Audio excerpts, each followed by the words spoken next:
In this video, I'm going to show you how you can disable auto delete messages on your Telegram channel.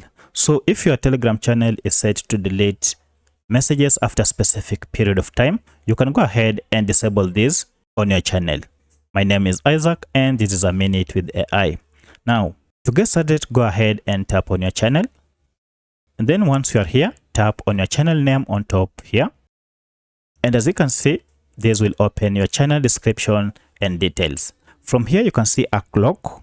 If you see this clock symbol, it means that your channel is set to auto delete messages after a specific period of time.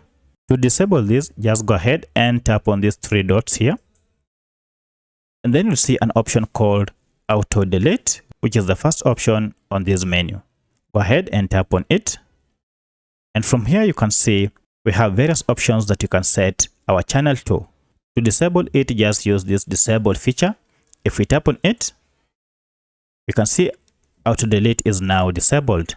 From here, all the messages that you post on your channel will never be deleted unless you do it manually. So that's how you disable auto delete messages on your Telegram channel. If this video was helpful to you, kindly hit the like button and subscribe to this channel to support me.